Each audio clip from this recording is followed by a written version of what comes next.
दोस्तों आपने बिटकॉइन के बारे में तो ज़रूर सुना होगा, या तो अगर आप बिटकॉइन में इन्वेस्ट करना चाहते हो तो बिटकॉइन के बारे में थोड़ा बहुत रिसर्च तो आपने किया होगा। यहाँ पे एक वर्ड आता है, जब बिटकॉइन का नाम आता है उस वर्ड का नाम है ब्लॉकचेन टेक्नोलॉजी।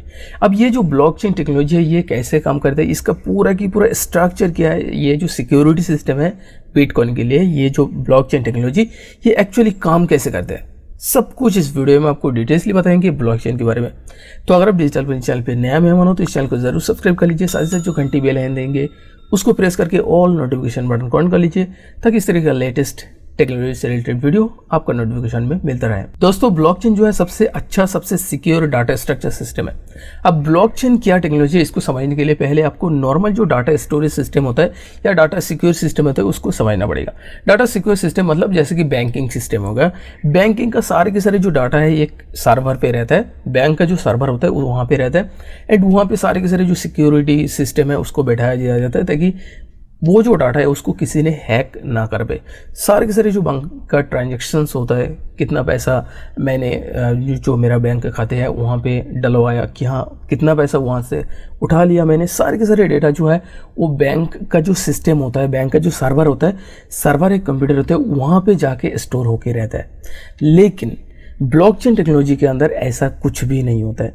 ब्लॉकचेन टेक्नोलॉजी के अंदर इस ग्रुप में, ब्लॉकचेन जो ग्रुप होता है उस ग्रुप के अंदर जितना भी सारे लोग होता है वो सारे के सारे लोगों के पास सारे के सारे डेटा रहते हैं।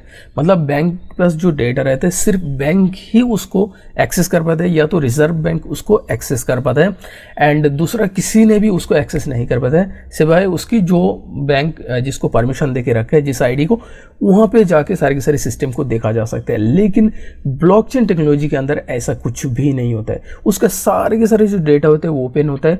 हर एक जो ब्लॉकचेन का यूज़र होता है, या जैसे कि बिटकॉइन हो गया, बिटकॉइन में जो इन्वेस्ट करते हैं सारे के सारे डेटा एक ब्लॉकचेन के अंदर पूरा की पूरा एक डेटा स्ट्रक्चर के अंदर स्टोर होकर रहते हैं, एंड वो जो डेटा होता है वो सबके पास होता है। आपको इजी होने के लिए सिंपल सा एक चीज़ बता देता हूँ, जैसे कि बैंक के सिस्टम के अंदर जो सर्वर होता है वहाँ पे नॉर्मल सा हार्ड डिस्क रहता है जिसके अंदर सारे के सारे डाटा स्टोर होकर रहता है, जिसके अंदर नॉर्मल स्प्रेडशीट डेटा स्टोर होकर रहता है कि पूरा की पूरा लिस्ट रहता है, ये नंबर इस टाइम पे इतना पैसा उठाया। तो यही सेम चीज़ ब्लॉकचेन के अंदर भी स्ट्रक्चर होता है, लेकिन एक एक ब्लॉक्स के अंदर स्ट्रक्चर होता है। अब एक एक जो ब्लॉक्स होता है ये ब्लॉक्स का एक यूनिक हैशटैग होता है, हर एक ब्लॉक का यूनिक हैशटैग होता है। हैशटैग जो जनरेट किया जाता है, जो डेटा उसके अंदर रहता है उसके ऊपर बेस करके कैलकुलेशन करके वो हैशटैग जनरेट किया जाता है। एंड वो जो ब्लॉक्स है, मतलब जो ब्लॉक के अंदर मेरा डेटा है, जैसे कि मैंने एक बिटकॉइन खरीदा, मैंने 20 लाख रुपया से दे करके बेसिकली एक बिटकॉइन मैंने खरीदा। अब वो जो बिटकॉइन मैंने खरीद लिया, वो एक ब्लॉक के अंदर स्टोर होगा, एंड जो डेटा रहेगा, जितना भी बिटकॉइन मैंने परचेस किया, वो बिटकॉइन परचेस करने का डेटा एक ब्लॉक्स के अंदर रहेगा। अब उस ब्लॉक्स का जो सिक्योरिटी है वो है एक हैशटैग, एंड उस ब्लॉक दूसरा पिछले वाला जो ब्लॉक बेसिकली ब्लॉक क्रिएट हुआ था उसका जो हैशटैग है, उसका हैशटैग उसके अंदर एंटर्ड होगा, एंड उस ब्लॉक का हैशटैग भी उसके अंदर एंटर होगा, एंड उसके अंदर डेटा रहेगा। तो इसको हैक करना पॉसिबल नहीं है, क्योंकि अगर आप इसका डेटा को चेंज करने की कोशिश करेंगे तो इसका हैशटैग बदल जाएगा बेसिकली।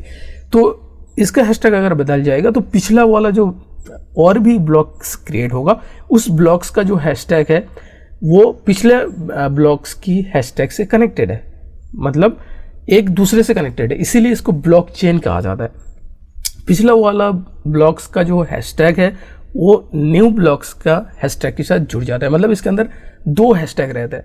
ठीक है, अगर आप किसी भी डाटा को चेंज कर देंगे तो इसका बाद का किसी भी डाटा है वो सब कुछ चेंज करना आपको पड़ेगा, वो इलीगल शो होगा। तो इसीलिए किसी भी ट्रांजैक्शन अगर होता है तो उसको चेंज करना बिल्कुल पॉसिबल नहीं है ब्लॉकचेन के अंदर, क्योंकि एक ब्लॉक का एक जो ब्लॉक होता है उसका जो हैशटैग है पिछला जो ब्लॉक्स होता है उसका हैशटैग के साथ कनेक्टेड है। ठीक है, मतलब जैसे कि मान लीजिए मैंने 1 बिटकॉइन खरीदा, 1 बिटकॉइन के लिए एक ऐसा, जैसे कि किसी भी एक चीज़ पकड़ लीजिए, जैसे कि ये एक बिटकॉइन मैंने खरीदा, तो इसके अंदर ये जो बिटकॉइन खरीदा इसका पहला का जो ब्लॉक क्रिएट हुआ था उस ब्लॉक्स का जो हैशटैग है इसके साथ कनेक्टेड हुआ, फिर इसका जो हैशटैग है, इसका एक दूसरा हैशटैग क्रिएट होगा। ये हो गया पुराना वाला हैशटैग, ये वाला नया वाला हैशटैग। मैंने उसी पैसा को ट्रांजैक्शन करके दूसरा किसी को भेज दिया तो क्या होगा, एक दूसरा ब्लॉक क्रिएट होगा कि एक दूसरा ट्रांजैक्शन हुआ है। अब इस ब्लॉक के अंदर क्या डेटा होगा, इसका जो हैशटैग है, इसका खुद का हैशटैग, ये हैशटैग इसमें लगेगा एंड इसका एक खुद का हैशटैग जनरेट होगा। तो अगर किसी ने हैक करने की कोशिश करेगा तो इसका हैशटैग बदलना पड़ेगा। अगर इसका जो हैशटैग है ये बदल देगा तो ये जो ब्लॉक है ये और नहीं रहेगा, क्योंकि इसका हैशटैग इसके साथ कनेक्टेड है।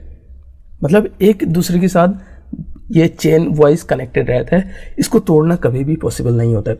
एंड ये सारे के सारे जो ब्लॉक्स एक साथ जुड़ते हैं, ये सारे के सारे ब्लॉक्स, सारे के सारे जो यूज़र होता है, सारे के सारे जो ट्रांजेक्शन होता है ये ग्रुप का, ये सब के पास रहता है कि ये इतना रुपया ट्रांजेक्शन किया। सब कुछ डेटा बेसिकली इसके अंदर ओपन है।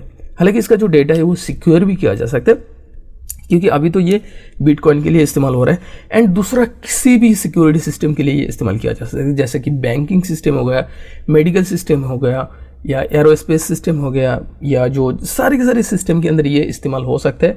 इसके ऊपर किसी का भी कंट्रोल नहीं रहेगा। जैसे कि बैंक के ऊपर या हमारा जो पैसा होता है उसके ऊपर रिजर्व बैंक की कंट्रोल होता है। जैसे कि आधार कार्ड हो गया, उसके ऊपर बेसिकली UIDAI कंपनी का कब्जा होता है, सारे के सारे डेटा उसके पास रहता है। लेकिन जब ये पब्लिक हो जाएगा, जब ये ब्लॉकचेन टेक्नोलॉजी के अंदर आ जाएगा, तो सारे के सारे हमारा डेटा है वो 100% सिक्योर है। किसी ने भी इस डेटा को हैक नहीं कर सकते। हर एक डेटा के लिए, जैसे कि आपका एक ब्लॉकचेन है जिसके अंदर आपका आधार कार्ड का बेसिकली, जैसे कि UIDAI अगर ब्लॉकचेन टेक्नोलॉजी को अपनाता है तो हर एक आधार कार्ड के लिए एक एक ब्लॉक रहेगा। एक ब्लॉक दूसरा ब्लॉक के साथ जुड़ा हुआ रहेगा, तो किसी भी डाटा को डिलीट करना पॉसिबल नहीं है, क्योंकि हर एक के पास ये डाटा रहेगा। अब ये ब्लॉकचेन टेक्नोलॉजी का काफ़ी एडवांटेज डिसएडवांटेज है। जैसे कि इसका जो स्टोरेज है, इसके स्टोरेज लेकर के मतलब सारे के सारे दिक्कत है, क्योंकि जितना भी डेटा होगा सबके पास होगा एंड सबके पास उतना ज़्यादा कैपेबल वो होना चाहिए कि वो डाटा उसके पास रहे। ये तो हो गया इसका एक नेगेटिव पॉइंट। दूसरा एक चीज़, ये जो ब्लॉकचेन टेक्नोलॉजी है इसका सबसे अच्छा ही चीज़ है, ये बिल्कुल सिक्योर है। मतलब इसको हैक करना एक तरीके से पॉसिबल नहीं है। हैक करने जाएंगे तो काफ़ी सारा खर्चा हो जाएगा, फिर भी इसको आप पूरा की पूरा हैक नहीं कर सकते हो। अगर आपको किसी भी नया ब्लॉक्स क्रिएट करना होगा तो हर एक वो जो ब्लॉक्स का बेसिकली मेंबर्स होता है या ग्रुप्स का जो मेंबर होता है, उसको मेजॉरिटी पर्सन का एक्सेप्ट लेना पड़ेगा, तब जाके एक नया ब्लॉक्स इसके अंदर क्रिएट होता है। तो ये जो ब्लॉकचेन टेक्नोलॉजी है ये बिल्कुल सिक्योर है। अब ये 2008 में सतोशी नकामोटो एक पर्सन है या तो ग्रुप है, कुछ भी है, विकिपीडिया के अंदर आपको देखने को मिल जाएगा। ये जो सतोशी नकामोटो ये किसी भी पर्सन या ग्रुप है, इसने पहले ब्लॉकचेन इन्वेंट किया था। बेसिकली ब्लॉकचेन के बारे में पहला थोड़ा बहुत बात किया था या इन्वेंट किया था, इसको कह सकते हो। इसका पहले भी बात हुआ था, लेकिन 2008 में फास्ट इसके बारे में चर्चा हुआ या इसका इन्वेंट हुआ बोल सकते हो। सतोशी नाकामोटो ने इसको किया। अब ये जो ब्लॉकचेन टेक्नोलॉजी है इसको एक नेचर इकोसिस्टम के साथ आप कंपेयर कर सकते हो। मतलब जैसा कि किसी भी आप इकोसिस्टम को देख लीजिए, ये इसको खाता है, वो उसको खाता है, वो उसको खाता है, फिर वो मर जाता है, फिर वो मिट्टी में चला जाता है, फिर वो घास उगता है, वहाँ से एक दूसरा किसी ने खादा उसको खा जाता है, फिर उसको किसी ने खा जाता है, ऐसा करके पूरा की पूरा घूमता है ना। तो ब्लॉकचेन टेक्नोलॉजी जो है इसके अंदर ये जो नेचर इकोसिस्टम है, इस तरीके की चीज़ इसके अंदर होता है। तो आई होप ये ब्लॉकचेन टेक्नोलॉजी के बारे में आपको थोड़ा बहुत तो पता चल चुका होगा। अगर मेरा को एक शब्द में आपको कहने के लिए कहेंगे तो मैं बोलूँगा, जो हमारा स्कूल का शीट होता है या मार्कशीट होता है उसमें जैसे कि एक्सेल के अंदर सारे के सारे कैलकुलेशन किया जाता है, सारे के सारे डेटा रहता है, तो उसमें स्कूल के पास एक्सेस होता है। लेकिन ब्लॉकचेन टेक्नोलॉजी के अंदर सारे के सारे जो ब्लॉकचेन का नेटवर्क में है उसके पास वो डाटा है, किसी ने भी वो चीज़ को वो देख सकता है एंड किसी ने भी उसको बदल नहीं सकता है। क्योंकि अगर उसको बदलना है तो नया ब्लॉक्स क्रिएट करना होगा या नया ट्रांजैक्शन ही करना होगा, तब जाके नया चीज़ होगा। तो इससे पहले किसी ने भी किसी भी डाटा को कभी भी नहीं बदल सकता है ये चीज़ को। तो यही है बेसिकली ब्लॉकचेन टेक्नोलॉजी के बारे में सारी की सारी जो जानकारी था, ईजी भाषा में जितना इजीली आपको समझाया जा सकता था मैंने समझा दिया आपको। तो यह वीडियो जो आपके लिए थोड़ा सा भी इन्फॉर्मेटिव रहा, हेल्पफुल रहा। अगर आपको लगा वीडियो अच्छा है तो इस वीडियो को ज़रूर लाइक कीजिएगा एंड साथ ही साथ आपको जो फ्रेंड्स हैं उसके साथ इस वीडियो को शेयर कर दीजिएगा। Thank you for watching this video. Keep sharing, keep watching, keep liking digital Pandit.